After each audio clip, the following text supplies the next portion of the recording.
वालेकुम all of you, आप सबको डीएलडी के नेक्स्ट लेक्चर में खुशामदीद कहता हूँ। आज हमारा टॉपिक है मल्टीप्लेक्सर। मल्टीप्लेक्सर क्या होता है, मल्टीप्लेक्सर की डेफिनेशन क्या है, मल्टीप्लेक्सर का सर्किट हम कैसे डिज़ाइन कर सकते हैं और मल्टीप्लेक्सर को कौन सी एप्लीकेशंस में इस्तेमाल किया जाता है। तो सबसे पहले हम बात करते हैं कि इसकी मल्टीप्लेक्सर की डेफिनेशन की। तो मल्टीप्लेक्सर जो है ये हमारे पास एक कम्बिनेशनल डिजिटल सर्किट है जो मैक्सिमम 2 की रेज़ पावर n हमसे इनपुट्स लेता है और इसके अगेंस्ट सिंगल आउटपुट जो है प्रोड्यूस करता है on the basis of n selection lines. यानी कि इससे मुराद ये है कि हमारे पास मल्टीप्लेक्सर एक ऐसा कॉम्बिनेशनल डिजिटल सर्किट है जिसमें हमारे पास जो इनपुट्स हैं वो 2 की रेज़ पावर n है और हमारे पास जो आउटपुट आ रही है वो हमारे पास सिंगल आउटपुट जो है वो हमारी प्रोड्यूस हो रही है on the basis of n selection lines. यानी कि जितनी आपकी 2 की रेज़ पावर n होगी आपकी, उतनी ही आपकी n जो होगी वो सिलेक्शन लाइंस होंगी और इन सिलेक्शन लाइंस की बेस के ऊपर हमारी आउटपुट जो होगी वो सिलेक्ट होगी। मल्टीप्लेक्सर को हम डाटा सिलेक्टर भी कहते हैं बिकॉज कि हमारे पास जो डाटा आता है वो मुख्तलिफ सोर्सेज से आ रहा होता है। मल्टीप्लेक्सर क्या करता है, on the basis of selection line डाटे को सिलेक्ट करता है कि कौन सी इनपुट के अगेंस्ट मेरी आउटपुट जो होगी वो सिलेक्ट होकर प्रोड्यूस होगी। इसको हम डाटा सिलेक्टर भी कहते हैं। इसको मल्टीप्लेक्सर का एक और नाम होता है जिसे हम लोग मक्स कहते हैं। अक्सर हम लोग एग्जाम्स में देखेंगे कि मक्स या मल्टीप्लेक्सर एक ही बात है, कहीं पर मक्स लिखा होता है और कहीं पर मल्टीप्लेक्सर की टर्म जो है वो यूज की जाती है।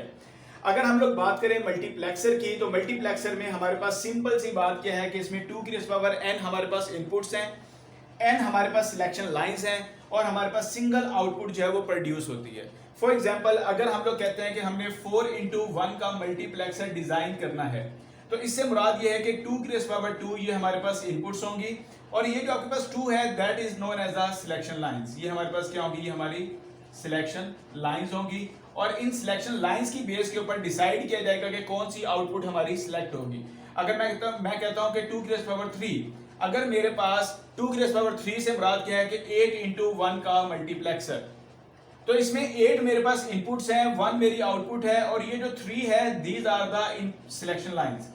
और ये सिलेक्शन लाइंस जो होंगी ये बेसिकली डिसाइड करेंगी कि मेरी कौन सी इनपुट जो होगी एज ए आउटपुट जो है वो सिलेक्ट होगी। मल्टीप्लेक्सर को हम एज ए डाटा सिलेक्टर जो है वो इस्तेमाल करते हैं। कैसे इस्तेमाल करते हैं, इस एप्लीकेशन से हम सीखते हैं कि हम किस तरीके से मल्टीप्लेक्सर को एज ए डाटा सिलेक्टर इस्तेमाल कर सकते हैं और इसी वजह से मल्टीप्लेक्सर को डाटा सिलेक्टर भी कहा जाता है। यहाँ पर जो मैं मल्टीप्लेक्सर इस्तेमाल कर रहा हूँ ये 4x1 का है। इसका मतलब ये है कि इसमें 4 इनपुट्स होंगी और 1 आउटपुट होगी। इनपुट के लिए मैं 4 डिवाइसेस यूज कर रहा हूँ, एक एलईडी है, मोबाइल है, लैपटॉप है, कंप्यूटर है। इन डिवाइसेस से साउंड जो होगा वो एज ए इनपुट जो है इस मल्टीप्लेक्सर को पास किया जाएगा और आउटपुट के तौर पर यहाँ पर मेरे पास जो डिवाइस यूज की जा रही है that is a sound system. यानी कि मल्टीप्लेक्सर को ये 4 डिवाइसेस से साउंड जो है एज ए इनपुट पास किया जाएगा। मल्टीप्लेक्सर जो है वो डिसाइड करेगा कौन सी डिवाइस का साउंड जो है वो एज ए आउटपुट सिलेक्ट करके इस साउंड सिस्टम के ऊपर प्रोड्यूस करना है। किस बेस पे सिलेक्शन होगी ये सिलेक्शन लाइन की बेस पर हम लोग डिसाइड करेंगे। अगर सिलेक्शन लाइन की वैल्यू 0 है तो जो साउंड एलईडी से आ रहा है एज ए इनपुट वो सिलेक्ट होकर हमारा साउंड सिस्टम के ऊपर प्रोड्यूस होगा। अगर हमारे पास सिलेक्शन लाइन की वैल्यू 01 है तो जो मोबाइल से साउंड आपका एज ए इनपुट आ रहा है वो साउंड सिस्टम पे एज ए आउटपुट जो होगा वो प्रोड्यूस होगा। अगर मेरे पास सिलेक्शन लाइन की वैल्यू 10 है तो जो लैपटॉप से साउंड आपका एज ए इनपुट आ रहा है वो साउंड सिस्टम के ऊपर क्या होगा, एज ए आउटपुट प्रोड्यूस होगा। और अगर मेरे पास 11 सिलेक्शन लाइन की वैल्यू है तो कंप्यूटर से जो मेरे पास साउंड एज ए इनपुट आ रहा है वो मेरे साउंड सिस्टम पे एज ए आउटपुट जो है वो प्रोड्यूस होगा।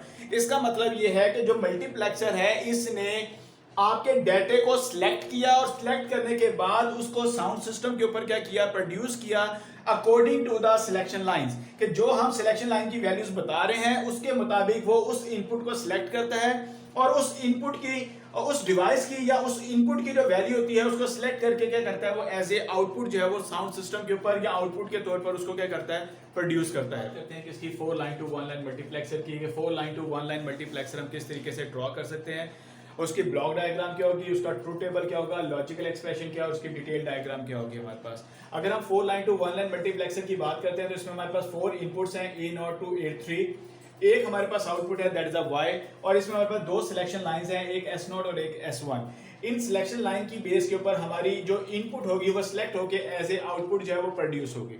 अगर हम इसके ट्रूथ टेबल की बात करें यहाँ पर हमारे पास, तो यहाँ पर हमारे पास ये इनपुट्स हैं A0, A1, A2, A3 हमारे पास इनपुट्स हैं। एस नॉट एस वन ये सिलेक्शन लाइंस हैं और सिलेक्शन लाइन की जो वैल्यूज हमारे पास हैं वो 0 0 0 1 1 0 1 1। अगर मेरे पास 0 0 वैल्यू होगी तो मेरा ए नॉट जो होगा जो इनपुट आ रही है वो एज ए आउटपुट सिलेक्ट होगी। अगर 0 1 है तो ए 1 जो इनपुट है वो एज ए आउटपुट सिलेक्ट होगी। अगर 1 0 है तो ए 2 जो है वो एज ए आउटपुट सिलेक्ट होगी। अगर 1 1 है तो मेरे पास ए 3 जो है वो एज ए आउटपुट जो है वो सिलेक्ट होगी। अगर हम इसके लॉजिकल एक्सप्रेशन की बात करें तो ये y जो है ये आउटपुट है, दैट इज इक्वल टू, यहां से हम देखें a नॉट एस नॉट का कॉम्प्लीमेंट एस वन का कॉम्प्लीमेंट। ये मेरे पास पहला एक्सप्रेशन आ गया मेरे पास, a not input, S not की वैल्यू 0 है तो एस नॉट का कॉम्प्लीमेंट, एस वन की वैल्यू भी 0 है तो एस वन का कॉम्प्लीमेंट, प्लस उसके बाद मेरे पास जो अगली इनपुट आ रही है a1, इसके साथ अगर हम देखें तो यहाँ पर एस नॉट का कॉम्प्लीमेंट और s1 जो है विदाउट कॉम्प्लीमेंट, प्लस a2 हमारे पास as a input, S not without complement, s1 जो है ये विद कॉम्प्लीमेंट। इसी तरीके से जो लास्ट एक्सप्रेशन हमारे पास है a3 एज ए इनपुट और s नॉट और s1 विदाउट कॉम्प्लीमेंट हमने यूज कर लिया, that is a logical expression.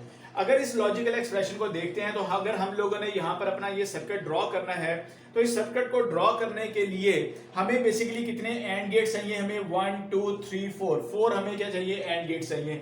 और हर एंड गेट के अंदर हम लोग क्या कर रहे हैं, एक इनपुट पास कर रहे हैं। यहाँ पर हमने ए नॉट पास किया और इसके साथ हमने एस नॉट का कॉम्प्लीमेंट, एस वन का कॉम्प्लीमेंट। जब एस नॉट की वैल्यू हमारे पास क्या होगी, 0 0 होगी तो इसका मतलब ये कि ये वाला मेरा जो एंड गेट है ये इनपुट को सिलेक्ट करके एज ए आउटपुट जो है ये प्रोड्यूस करेगा।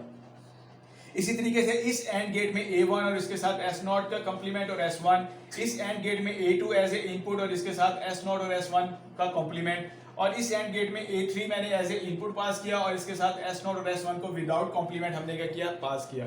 और इसके आगे हम लोगों ने क्या किया, एक और गेट यूज किया, बिकॉज ये जितने भी आपके पास एक्सप्रेशन है ये सारे के सारे एक्सप्रेशन आपके क्या हो रहे हैं, आपस में प्लस हो रहे हैं। तो ये जो आपके पास एंड गेट्स की आउटपुट्स आ रही हैं उनको हम लोगों ने एज ए इनपुट पास किया किसमें, और गेट में, और वहां से एक आउटपुट क्या होगी हमारी, वो सिलेक्ट होगी। फॉर एग्जांपल अगर मैं यहां से पास करता हूं कि एस नॉट की वैल्यू मेरे पास 1 है और एस वन की वैल्यू मेरे पास 0 है, तो इसका मतलब ये है कि ये वाला मेरा सर्किट क्या होगा, ये ऑफ हो जाएगा, ये वाला सर्किट जो है ये भी ऑफ हो जाएगा। यहां से मेरे पास सर्किट जो होगा ये प्रोड्यूस करेगा किसको, A2 को, और A2 जो है ये सिलेक्ट होकर एज ए आउटपुट जो है मेरी क्या होगी, ये प्रोड्यूस होगी। और ये A3 वाला सर्किट जो होगा ये भी मेरा क्या होगा, डिसेबल होगा। इसका मतलब ये है कि जो मल्टीप्लेक्सर होता है ये एज ए डाटा सिलेक्टर काम कर रहा होता है। आप जो इनपुट इसके पास कर रहे होते हैं, सिलेक्शन लाइंस उन इनपुट को एज ए आउटपुट के तौर पर सिलेक्ट करके क्या करती हैं, वो प्रोड्यूस करती हैं। तो that is known as a 4 line to 1 line multiplexer. में very much important long question आता है, implement 8 line to 1 line multiplexer using 2 4 line to 1 line multiplexer and 1 2 line to 1 line multiplexer. अगर हम इस क्वेश्चन को देखें तो इसमें हमारे पास 8 लाइन टू 1 लाइन मल्टीप्लेक्सर हमने ड्रॉ करना है, लेकिन किसकी मदद से, 4 लाइन टू 1 लाइन 2 मल्टीप्लेक्सर की मदद से, और एक उसमें हमने 2 लाइन टू 1 लाइन मल्टीप्लेक्सर जो हमने वो यूज करना है।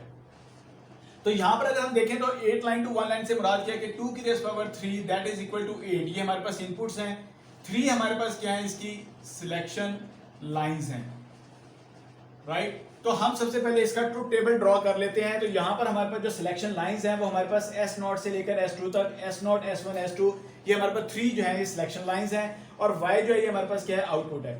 अगर मेरे पास सिलेक्शन लाइन की वैल्यू 0 0 0 होगी तो मेरी जो आउटपुट सिलेक्ट होगी वो I0 होगी। अगर 0 0 1 है तो I1 सिलेक्ट होगी, 0 1 0 है तो I2 सिलेक्ट होगा, 0 1 1 है तो I3 सिलेक्ट होगा, 1 0 0 है तो I4 सिलेक्ट होगा, 1 0 1 है तो I5 सिलेक्ट होगा, 1 1 0 है तो I6 सिलेक्ट होगा, 1 1 1 है तो I7 सिलेक्ट होगा।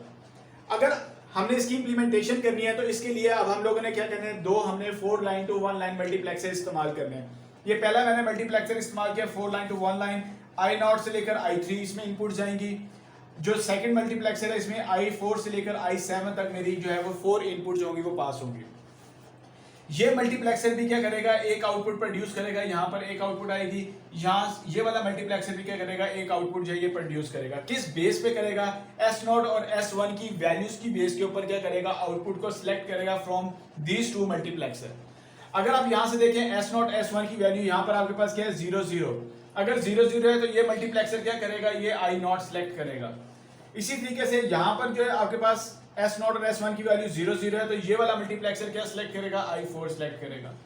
अगर इस मल्टीप्लेक्सर की वैल्यू में आपके पास सिलेक्शन लाइन की वैल्यू 0 1 है तो यहाँ से क्या सिलेक्ट होगा, I1 सिलेक्ट होगा। और यहाँ पर अगर आपके पास सिलेक्शन लाइन की वैल्यू 0 1 है तो यहाँ से क्या सिलेक्ट होगा, I5 सिलेक्ट होगा। अगर 1 0 है तो I2 सिलेक्ट होगा और यहाँ पर आपके पास I6 सिलेक्ट होगा। अगर 1 1 है तो यहाँ पर आपके पास I3 सिलेक्ट होगा और अगर आपके पास 1 1 है तो यहाँ से I7 सिलेक्ट होगा।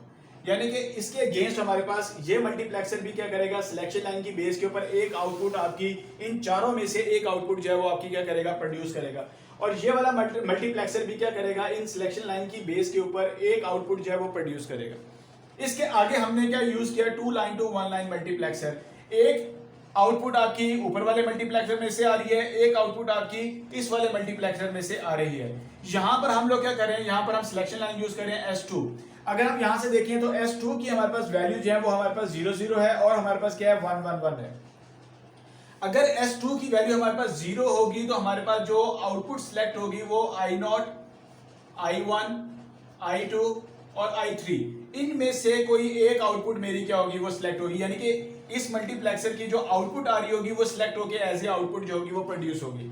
अगर S2 की वैल्यू मेरे पास 1 होगी तो इसका मतलब क्या है कि ये जो आपके पास I4, I5, I6, I7, इसमें से जो आपके पास आउटपुट सिलेक्ट होके आ रही है वो आउटपुट मेरी एज ए आउटपुट जो होगी ये वाला मेरा मल्टीप्लेक्सर क्या करेगा, सिलेक्ट करेगा।